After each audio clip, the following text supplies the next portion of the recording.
ভারতের বিপক্ষে বাংলাদেশের প্লেইং 11-এ 8টা পজিশনে কারা খেলবে সেটা মোটামুটি নিশ্চিত। 3টা পজিশন নিয়ে টিম ম্যানেজমেন্টের মাথা ব্যথা, এবং সেই 3টা পজিশনে কাদেরকে খেলানো হবে এবং টিম কম্বিনেশনটা কি হতে পারে সেই নিয়েই মূলত এই আলোচনা। ওপেনিং এ সৌম্য সরকার থাকছেন, তানজিদ হাসান তামিম থাকছেন, ওয়ান ডাউনে নাজমুল শান্ত থাকছেন, নাম্বার 4 পজিশনে কে ব্যাট করবেন এই জায়গাটাতে টিম ম্যানেজমেন্টের ভাবনায় তো ডেফিনেটলি দুজন, একজন হচ্ছেন তাওহিদ হৃদয় আর একজন হচ্ছেন মেহেদী হাসান মিরাজ।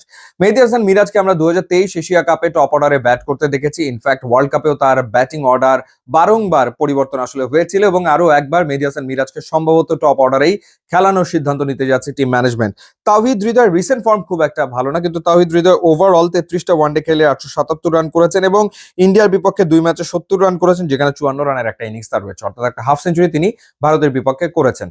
কিন্তু প্র্যাকটিস ম্যাচে 20 রানের মতো করেছেন। এর আগে বিপিএল এ খুব বড় ইনিংস খেলতে পারেনি, একটাই মাত্র ইনিংস খেলেছিলেন 80+। সুতরাং আমার মনে হয় যে টপ অর্ডারে ভারতের বিপক্ষে মেহেদী হাসান মিরাজকে আসলে দেখা যাবে।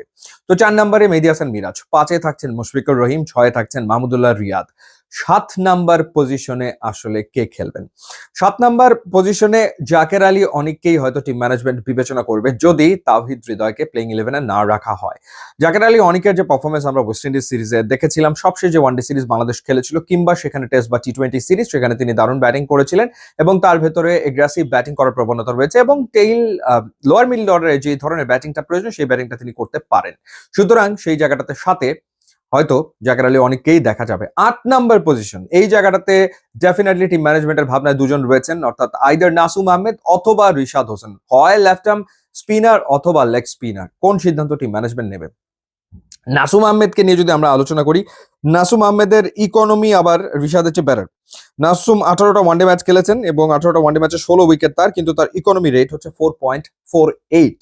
যদিও ভারতের বিপক্ষে তিনি 3টা ওয়ানডে ম্যাচ খেলে একটাও উইকেট নিতে পারেননি। আর সেই জায়গাটাতে রিশাদের ঘটনা যেটা, সেটা হচ্ছে যে রিশাদ একটুখানি এক্সপেন্সিভ তো বটেই, লেগ স্পিনার এক্সপেন্সিভ হয় সেটা আমরা জানি। 7 ম্যাচ খেলেছেন, 7 ম্যাচে তিনি এখন পর্যন্ত 5টা উইকেট নিয়েছেন ওয়ানডেতে, কিন্তু তার ইকোনমি রেট হচ্ছে 6.05। তো এই জায়গাটাতে আসলে লেগ স্পিনারকে বাংলাদেশ খেলাবে নাকি লেফট আর্ম স্পিনারকে খেলাবে?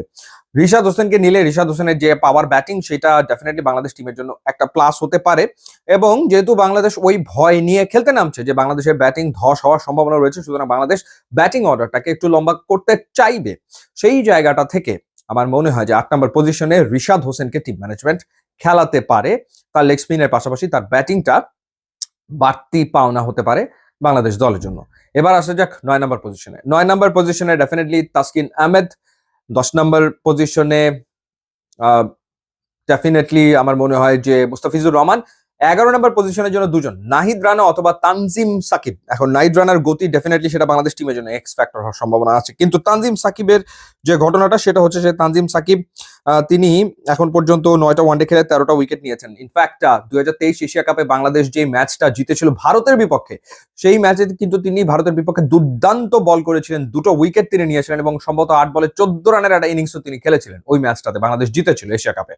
সুতরাং তানজিম সাকিবের এই যে ব্যাটিং এর ক্ষেত্রে যে একটুখানি তিনি বেটার ব্যাট করেন নাহিদ রানা থেকে, কোনো সন্দেহের ব্যাপারে নাই, এবং সবশেষ প্র্যাকটিস ম্যাচেও তিনি তো 30টা রান করেছেন। তো সেই জায়গা থেকে তানজিম সাকিবকে টিম ম্যানেজমেন্ট বিবেচনা করতেই পারে, বাট আমার মনে হয় যে নাহিদ রানার গতিটাকে প্রাধান্য দেওয়াটা খারাপ হবে না। আপনার কি মনে হচ্ছে ডেফিনেটলি জানাবেন। এবার জানিয়ে রাখি যে আপনার ঘরকে কঠিন আবহাওয়া এবং তীব্র গরম থেকে সুরক্ষা দিতে নিয়ে আসুন Nippon paint, trusted Japanese brand. YouTube Instagram link দেওয়া আছে, আপনারা যোগ দিলে খুবই খুশি হবো। And thanks for watching.